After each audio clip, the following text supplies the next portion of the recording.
What does your day-to-day look like for with your job right now? Like what is it that you're actively doing? So it varies. I would say a lot of what we've been doing lately are remodels. So we go in, pull some wire, install some speakers. We've been doing well, we haven't been doing, but we're getting pulled into these TV accent wall jobs. So they'll rip out the existing wall. They do a linear fireplace, gas or electric, and then they'll do, kind of a stone accent wall. We do a recessed box to house gear, hang a TV on it. And then we'll do like 4-inch ceiling speakers, subwoofer. So we've been doing a lot of those lately. But I mean, today, right after this, I'm going and installing some cameras. And then tomorrow I've got Sonos audio job over at a high school. So we really kind of jump all around, do a little bit. And that's what I love about it is like every day is something a little different, Yeah. which is nice.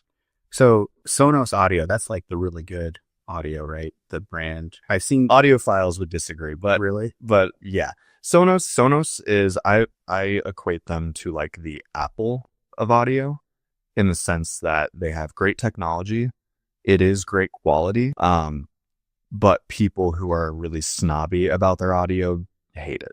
Really? Yeah. And it's just, I mean, it's the same thing with iPhones, right? Like people who have Androids absolutely despise iPhones because of their lack of customization and their processing and all that. So yeah, I mean, you can get into the really high end audio and I mean, even Macintosh to some people isn't that high end. Like there's a whole nother level to audio that I haven't even really dove into just because I don't have the need to. It's, at that point, you're pretty much just dealing with 2-channel stereo. You're talking like $50,000 tower speakers and it gets crazy. But for home audio, like I would put Sonos up against any receiver, any other audio distribution system for that price point. You just can't beat it.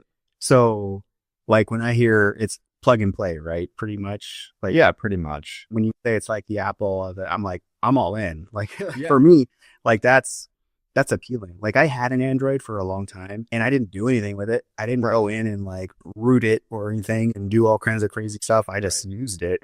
And I'm like, okay, why am I all about Android? Like then I got an iPhone. I was like, this is the best thing ever. Like it just works. Like I don't have to do anything. No, I remember having an Android and having to do a lot of extra stuff because stuff wouldn't work. And I'm like, why isn't this working? Like it should just work. And I would have to like go online and research how to figure stuff out. Now with an iPhone, I've never really had that. It's just like darn. And then the great thing is like it just connects to my computer. Like I think the coolest thing was like AirDrop.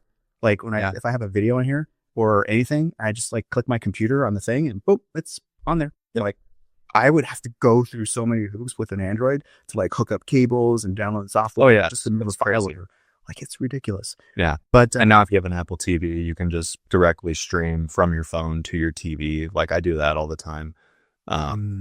Yeah, it's such a great analogy too, because like you're saying, once you have Apple products, they all just work together so seamlessly. And that's exactly how Sonos is too. You can just have a whole house full of Sonos products and they all just work like seamlessly. And if one thing goes down, right, it's not like a normal audio distribution system. You have like your main amplifier, you might have a couple depending on the size, and then you have like an audio matrix, and then you have your players, whether that's like, some sort of streaming box. And if one of those things goes out, you lose audio in like at least half your house. Versus with Sonos, if one of your amplifiers go out, that's just one zone. Or if your soundbar stops working for whatever reason, that's just one zone. The rest of your house still works. So that's the other reason I really like Sonos is it is so compartmentalized that when one device fails, it's not like your whole system goes out. Yeah.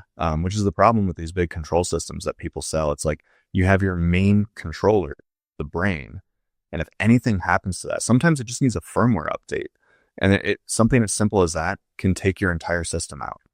And you're sitting around waiting for days, maybe even a week for a technician to come out and fix it for you. Whereas like everything we do is one, very simple to use, but two, can be managed remotely. And that is my other favorite part is I would say 85% of the issues I have with projects, I can remotely fix, which is amazing. Like I'll get somebody saying, hey, this camera's not online, or hey, this access point went offline, and I can go into their system from my phone and reset something, update something. 90% of the time, that's what it is. Just power cycle it or update it. And then it comes back on, and I don't need to roll a truck out there.